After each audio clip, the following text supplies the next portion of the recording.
అయ్యి ప్రత్యేక హోదా అనేది మన అష్యూరెన్స్, మన రాష్ట్రానికి. ఆ అష్యూరెన్స్ను, ఆ హామీని కాంప్రమైజ్ అయ్యి ఎటువంటి విలువ లేని ప్రత్యేక ప్యాకేజీకి చంద్రబాబు నాయుడు గారు ఒప్పుకున్నారు. అంటే కాంప్రమైజ్ అయిపోయినారు.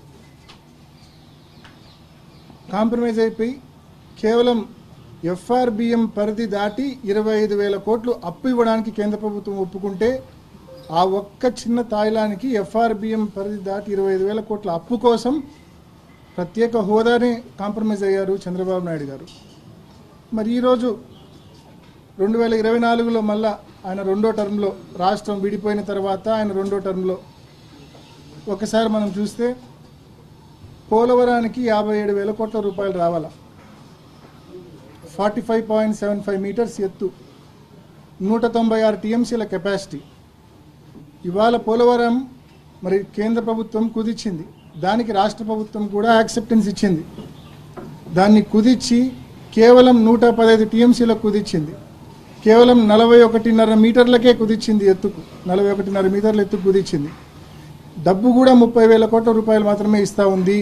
57,000 కోట్లకు గాను కేవలం 30,000 కోట్ల రూపాయలు ఇస్తూ ఉంది. అంటే 27,000 కోట్ల రూపాయల గ్రాంట్ మన రాష్ట్రం కోల్పోయింది. ఈ 27,000 కోట్ల రూపాయల గ్రాంట్ మనం కోల్పోయి ఏం సాధించామంటే అమరావతికి 15,000 కోట్ల రూపాయల అప్పు సాధించాం. ఇది మన చంద్రబాబు నాయుడు గారి ఘనకార్యం. 27,000 కోట్ల రూపాయలు.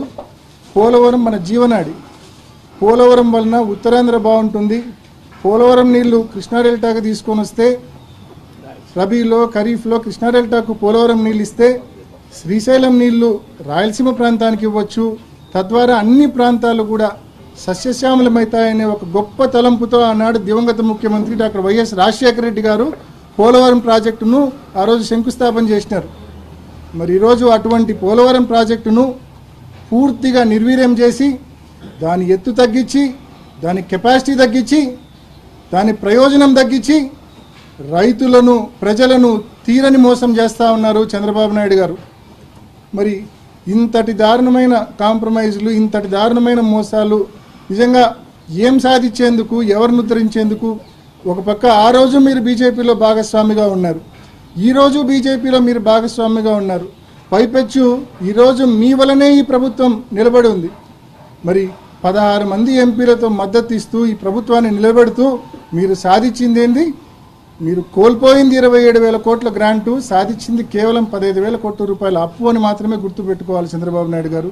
మరి ఇంతటి ద్రోహం ఈ రాష్ట్రానికి చంద్రబాబు నాయుడు గారు చేస్తూ ఉన్నారనే విషయాన్ని మాత్రమే మరి లోక్సభలో మా ఫ్లోర్ లీడర్ గారైనా, అదేవిధంగా రాజ్యసభలో మా ఫ్లోర్ లీడర్ గారైనా మేము చెప్పిందల్లా కూడా రాష్ట్ర ప్రభుత్వము, మా రాష్ట్ర ప్రజానికం, మా రాష్ట్ర రైతులు ఏ రకంగా నష్టపోతున్నామనేది విషయమే మాత్రమే మా పార్లమెంట్లో, లోక్సభలో కానీ రాజ్యసభలో కానీ చెప్పాము. ఎక్కడా మేము వ్యక్తిగత విమర్శలు చేయలే.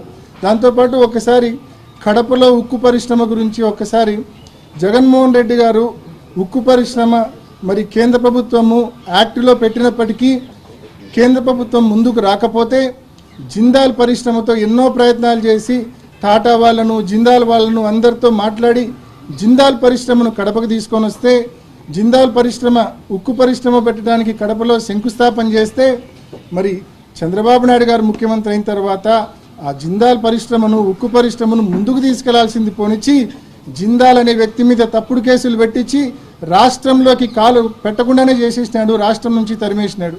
దాని ప్రతిఫలం ఏమైంది? ఈరోజు ఆయన పక్క రాష్ట్రం మహారాష్ట్రకి పోయి మహారాష్ట్రలో దాదాపు 3 లక్షల కోట్ల రూపాయలు పెట్టుబడులు పెట్టేందుకు జిందాల్ గారు మహారాష్ట్ర ప్రభుత్వంతో ఎంఓయూలు చేసుకున్నాడు.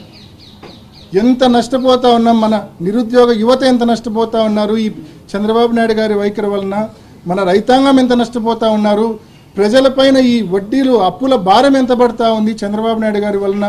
కేవలం ఈ 9 మాసాల్లో 1,00,000 కోట్ల రూపాయల పైచీలకు అప్పు చేసినారు. ఒక్కటంటే ఒక్క పథకం ప్రవేశపెట్టలే. ఎక్కడికి పోతున్నాయో డబ్బులు తెలియదు. ఎందుకు కేంద్రానికి ఈ రకంగా సాగిలపడతా ఉన్నాడో తెలియదు.